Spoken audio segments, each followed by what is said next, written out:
All right, Shalom. First and foremost, I want to give all praises, honor, and glory to Yahweh, Bahasham, Yahweh Shai, Bahasham, Rakha Kudash. Double honors to the elders and the apostles of Great Millstone, and peace and blessings to the elect. And yeah, through the Spirit, I wanted to go a little willing into this chapter. The past few days, the Spirit's been on me to go into a few of these chapters. The Second Esdras 9, Second Esdras 10, 11. And Second Esdras 12 is really pretty much a breakdown of Second Esdras 11. All right, Second Esdras, the 12th chapter, it's when the angel the angel is basically breaking down the vision that Ezra received in Second Esdras, the 11th chapter, concerning the Roman Empire, um, more specifically the 12 Caesars from Julius to Domitian. All right, so we're gonna get into it, and Lord willing, it be edifying to the elect. All right, now this is the book of Second Esdras, chapter 12, verse 1. It says, and it came to pass whilst the lion spake these words unto the eagle. Now, when you read in Second Esdras, chapter 11, it'll tell you what or who the lion is. Like, it pretty much goes into at the ending, the lion comes and it starts speaking to the eagle, which a lion represents Yahweh Shai. All right, so that's where it's continuing from. So it says, and it came to pass, whilst the lion spake these words unto the eagle, I saw, and behold, the head that remained, and the four wings appeared no more, and the two went unto it, and set themselves up to reign, and their kingdom was small and full of uproar. Right? So now the the head that remained represented Julius Caesar, that came back as Vespasian. All right, which appeared no more because after a period of time he ended up dying, and later on in the chapter it'll it'll actually go into that. It says and the four wings appeared no more, which goes into the four emperors, right? The year of the four emperors. Now the thing about this vision is the four wings. It is talking about the year of the four emperors with Galba, Otho, Vitellius, and Vespasian. But Vespasian is also one of the heads. Okay, when the first head, Julius, he came back in the reincarnation as Vespasian. So it'll talk about the head, but it'll also talk about the four wings. But Vespasian, in the four wings, he's there because he was one of the four emperors, but he is also the head. And that's the thing about these visions. When you get a vision, it doesn't, not every single detail in your vision represents exactly what something is. So there's certain parts of the vision that you may be like, wait, so what about this part? Why does it say it this way? But that's just how the Most High gave it to him. All right, so it says here, I'm gonna read verse 2 again, Second Esdras chapter 12, verse 2. And behold, the head that remained, and the four wings appeared no more, and the two went onto it. Okay, so you had the the year of the four emperors with Galba, Otho, Vitellius, and Vespasian, but then you had the head and the two that remained, which the head and the two was the first triumvirate, okay, which was Julius, Crassus, and Pompey, and they came back in the reincarnation as Vespasian, Titus, and Domitian. Okay, so the two, like it says here, the two that went on to it were Titus and Domitian. It says, and set themselves up to reign, and their kingdom was small and full of uproar. Verse 3, and I saw, and behold, they appeared no more, and the whole body of the eagle was burnt, and so that the earth was in great fear. Then awaked I out of the trouble and trance of my mind, and from the great fear, and said unto my spirit, Lo, this hast thou done unto me, in that thou searchest out the ways of the highest. Lo, yet am I weary in my mind, and very weak in my spirit, and little strength is there in me, for the great fear wherewith I was affrighted this night. Because the visions that they received, they were terrifying, because you don't understand what it means. And some visions are very intense, you know? So verse 6, it says, therefore will I beseech the highest that he will comfort me unto the end. And I said, Lord, that bearest rule, if I have found grace before thy sight, and if I am justified with thee before many others, and if my prayer indeed be come up before thy face, comfort me then, and shew me thy servant the interpretation and plain difference of this fearful vision, that thou mayest perfectly comfort my soul. For thou hast judged me worthy to shew me the last times. And these last times that it's talking about is the times of that period where the 12 Caesars took place. Okay. Verse 9, it says, for thou hast, verse 10, and he said unto me, this is the interpretation of the vision. See, so what we're about to read is basically the breakdown of the previous chapter. The eagle whom thou sawest come up from the sea is the kingdom which was seen in the vision of thy brother Daniel. So we know that 2nd Esdras 11, that eagle is one of the kingdoms that Daniel saw. Okay. It says, as a matter of fact, and that's in, hold on a second. That's in the book of Daniel, chapter 7. And the kingdom that is referring to is the fourth kingdom, all right, which is Rome. But it was told or showed to Daniel as a beast with iron teeth. All right, Daniel chapter 7, verse let me see. Yeah, verse 7. It says, and after this I saw in the night visions, and behold, a fourth beast, dreadful and terrible and strong exceedingly, and it had great iron teeth, and it devoured and brake in pieces, and stamped the residue with the feet of it. And it was diverse from all the beasts that were before it, and it had 10 horns. So that's the beast here that is basically being showed to Ezra, but in the form of an eagle this time. All right, cool. So let's keep going. 2nd Ezra chapter 12, verse 11 again. It says, the eagle whom thou sawest come up from the sea is the kingdom which was seen in the vision of thy brother Daniel. Because Daniel was around the same time, all right, the same time period as Ezra. Daniel was also in the Babylonian captivity. It says here, but it was not expounded unto him. Therefore now I declare it unto thee. Behold, the days will come that there shall rise up a kingdom upon earth, and it shall be feared above all the kingdoms that were before it. All right, which is the Roman Empire. It says, in the same time shall 12 kings reign one after another.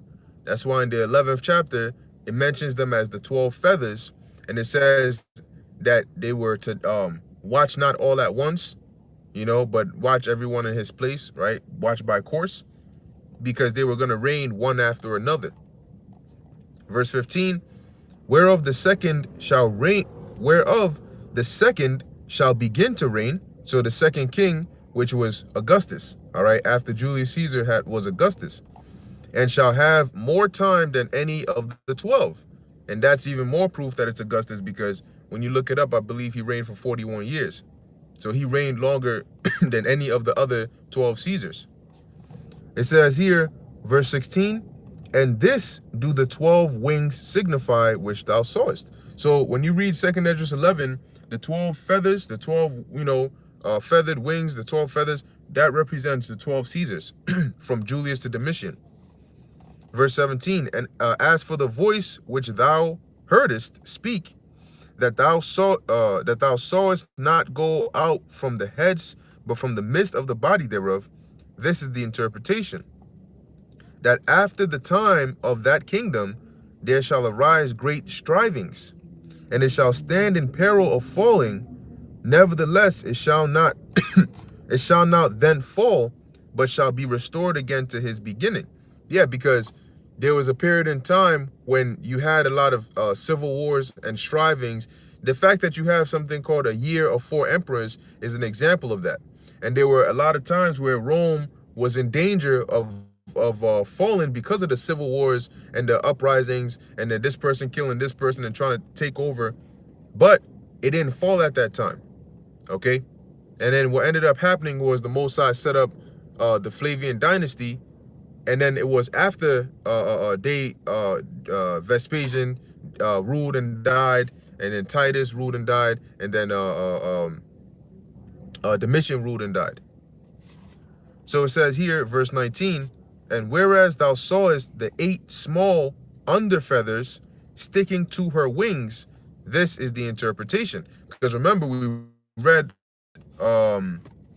see if I can find it.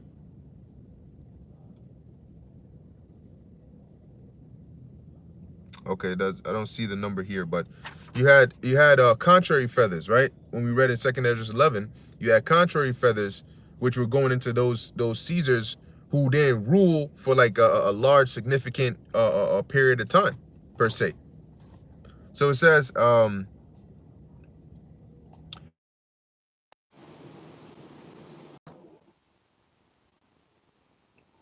right, let's see.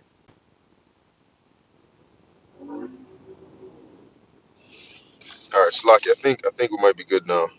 My phone started overheating, so you know things started acting up, trying to see where's a good place to place this camera now.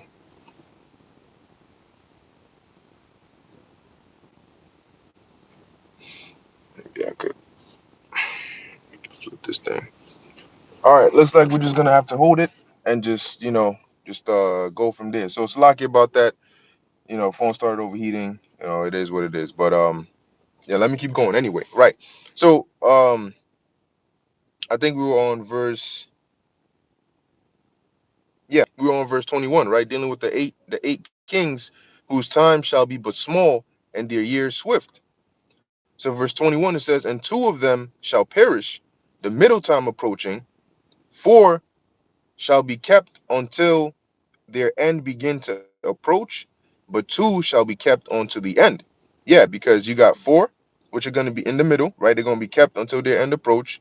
You have 2 that are going to be kept unto the end, and you have 2 that are going to perish the middle time approaching. Now, the middle time approaching, you had 6, Slaki, you had 12 Caesars. So the middle time would be you have the first 6, and then you have the second 6. The first 6 was from Julius, Augustus, Tiberius, Caligula, Claudius, and Nero. And then you had Galba also, which continued the second 6, right? So here we have 8 of them. And we know that it starts off with verse 21, 2 of them shall perish the middle time approaching. So that would have to be the 2 before Otho, which is Claudius and Nero. All right, because Nero being the 6th emperor, that was the middle time.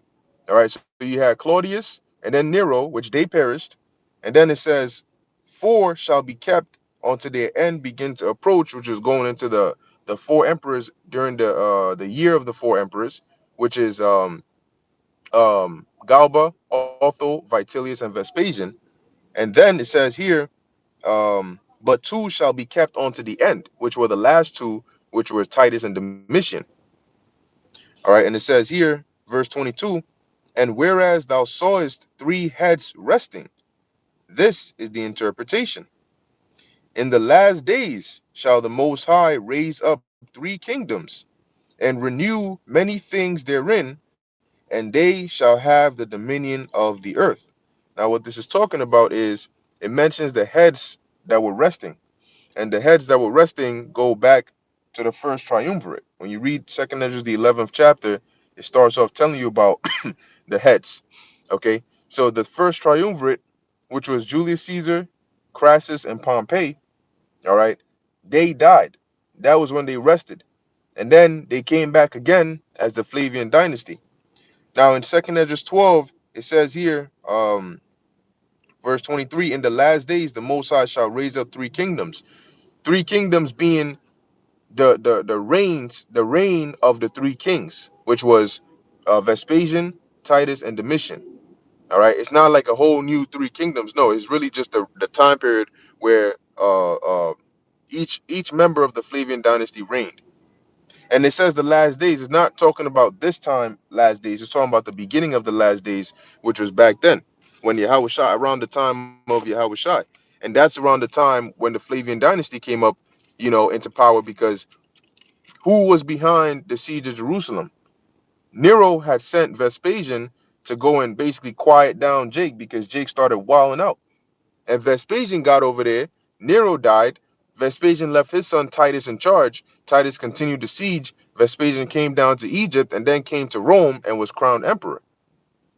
So around that time, that was the last days. How do we know that? Um, let's go real quick to the book of Hebrews. Slakia. All right. Yeah, this is the book of Hebrews, chapter 1.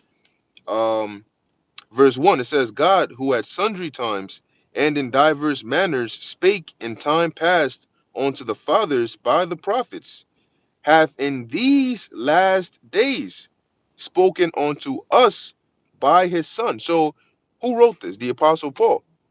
So, he said in these last days, around what time was Paul living? He was living around that time period, around 2,000 years ago.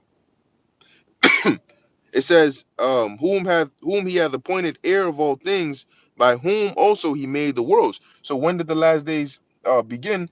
The last days began when Yahweh, around the time of Yahweh Shai, when he was on the scene.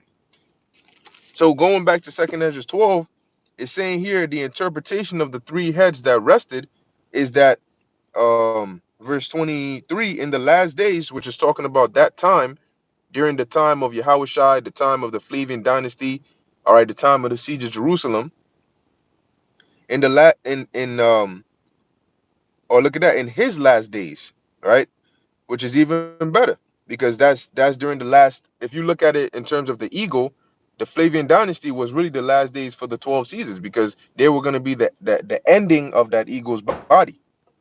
But anyway, it says here, um, in his last days shall the Most High raise up three kingdoms, which was Vespasian's reign, Titus's reign, and Domitian's reign.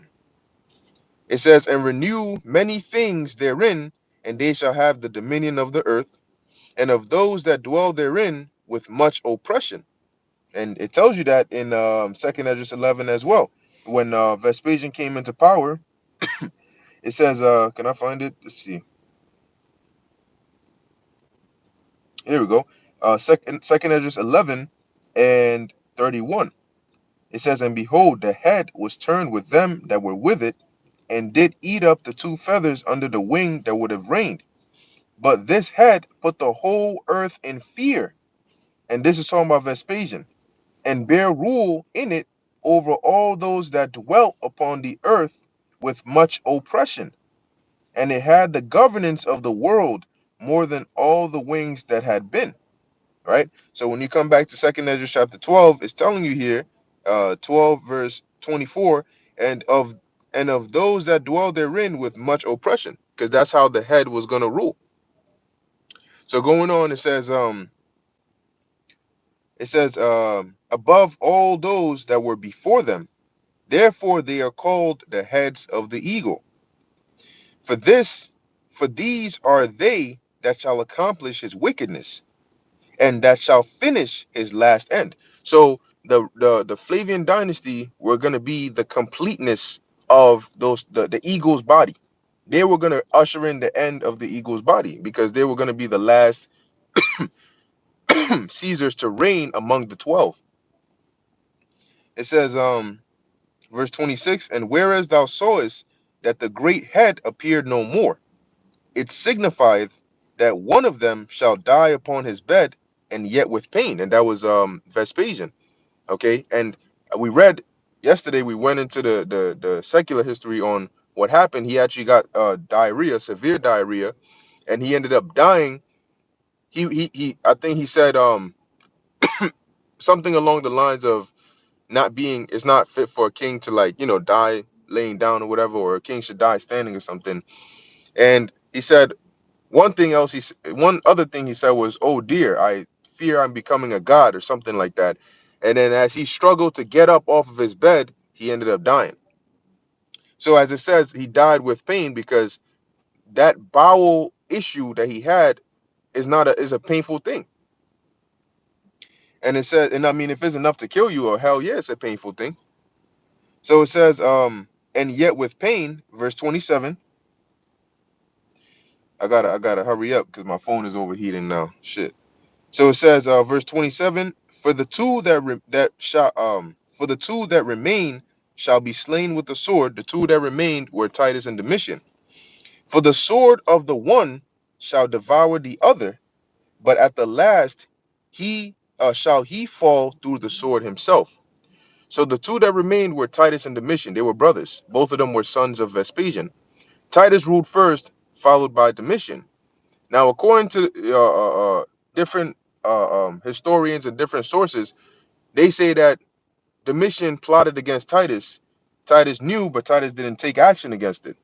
Eventually, Domitian ended up setting up Titus, either poisoning him or just leaving him to die. But either way, Domitian was behind Titus's death. So as you can see, it says, "For the sword of one shall devour the other," which was Domitian ended up being the cause of his brother Titus's death. It says, "But at the last shall he fall through the sword himself." And Domitian, if I remember correctly, he died through being assassinated. They said that his assassin, came up and tried to get him, and he fought. He fought back, but he ended up getting got at the end. Verse 29. And whereas thou sawest two feathers under the wings passing over the head that is on the right side, it signifieth that these are they whom the highest hath kept unto their end. This is the small kingdom and full of trouble as thou sawest. So those two feathers under the wings passing over the head was talking about Domitian, Titus and Domitian, because they are the ones whom the highest kept onto their end. They were the last two of the 12 Caesars. All right. So going on verse 31. And the lion whom thou sawest rising up out of the wood, and roaring and speaking unto the eagle, and rebuking her for her unrighteousness, with all the words which thou hast heard.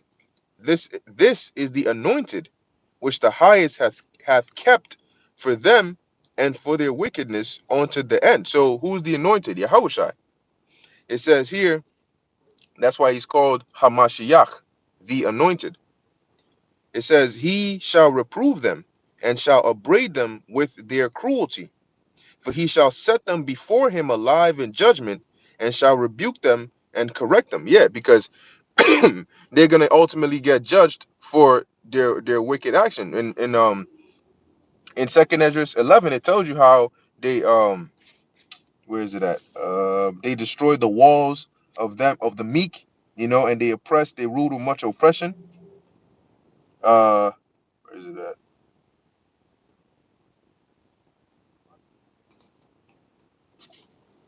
Yeah, somewhere in Second Esdras 11, it tells you about that, which is talking about the things they did to us, all right, as Israel. So they're gonna get judged for that. So going on, it says, verse 34, it says, for the rest,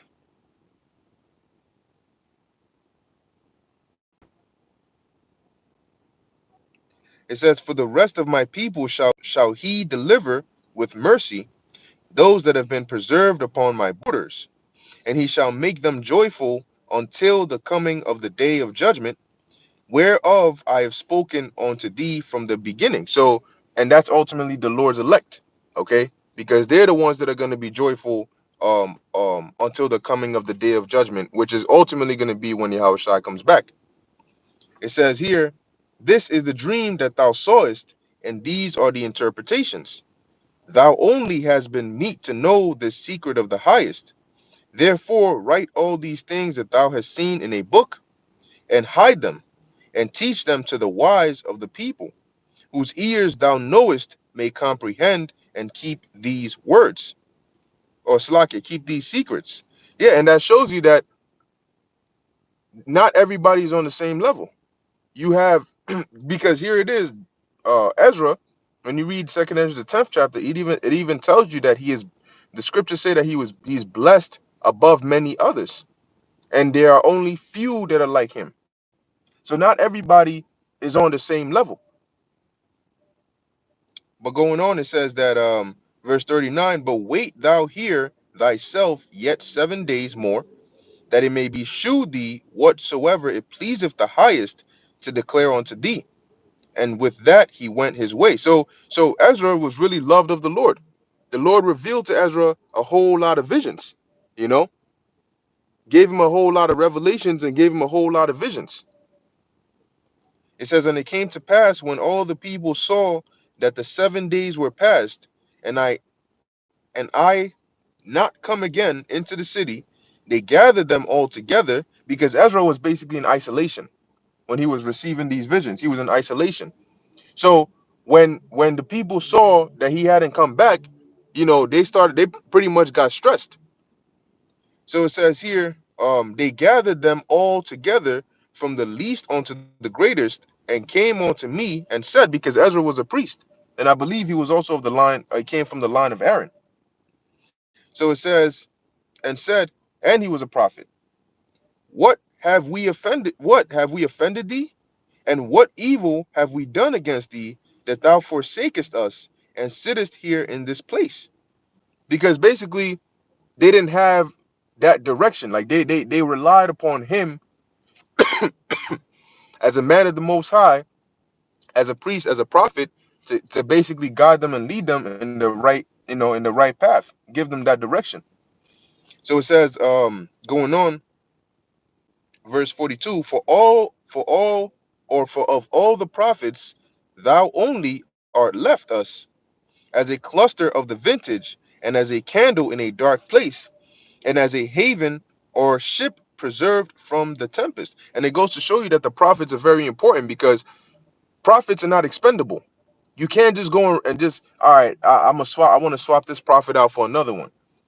You don't raise prophets like you do priests, or like you do kings. You can't groom somebody that's not a prophet to be a prophet.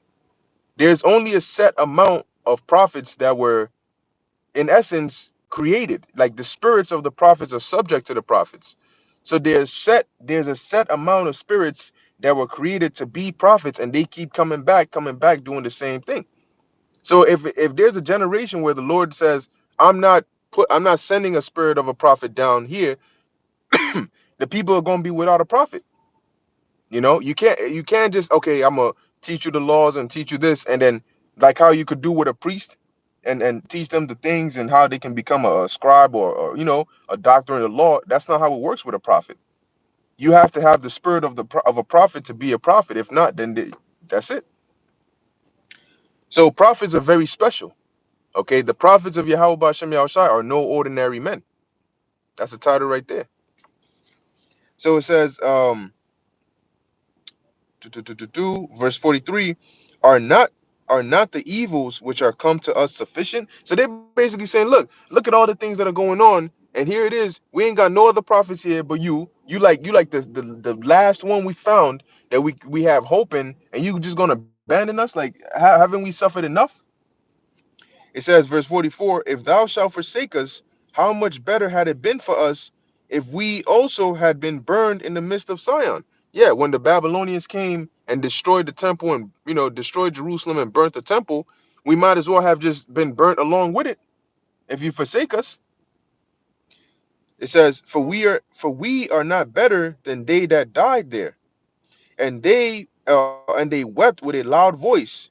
Then answered I them and said, be of good comfort, O Israel, and be not heavy, thou house of Jacob.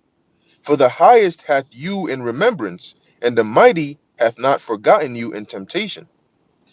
Yeah, because it would have been an easier thing for the Lord to just say, you know what, I'm just done with y'all, with all the wickedness that you've done. But the Most High is not like that. He is loyal. All right, he made a promise to our forefathers Abraham, Isaac, and Jacob. Verse 48, as for me, I have not forsaken you, neither am I departed from you, but am come into this place to pray for the desolation of Sion, and that I might seek mercy for the low estate of your sanctuary.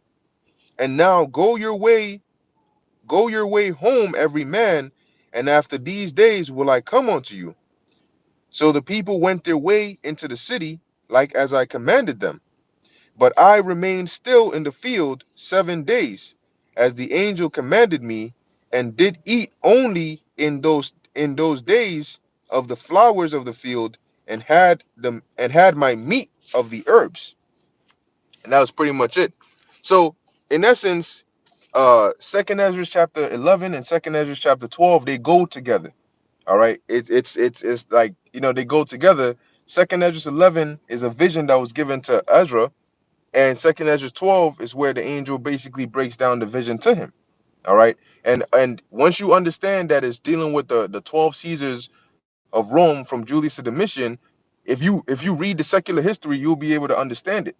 Because when it mentions the one that reigned longer than all the others, that had a good time, if you do the research, you'll find out, well, that can only fit Augustus. If we're dealing with these 12, that would only make sense to fit Augustus, right? If it talks about two little feathers at the end, it would only make sense that that would be Titus and Domitian, because they were the last two Caesars of the 12.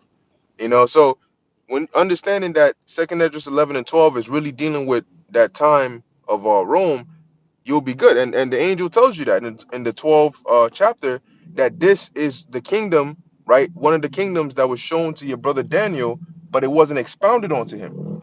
See, Daniel didn't get the details of the Roman Empire like Ezra did, and that's where you have it here in Second Esdras, the 12th chapter and the 11th chapter. All right. So yeah, that was pretty much it. Lord willing, that was edifying to the elect. Salaki about the disruptions, the phone getting hot and all of that. But Lord willing, it was still edifying to the elect. In closing, I want to give all praises, honor, and glory to Yahweh, Bahasham, Yahweh Shai, Bahasham, Rakak Wadash. Until next time, Shalom.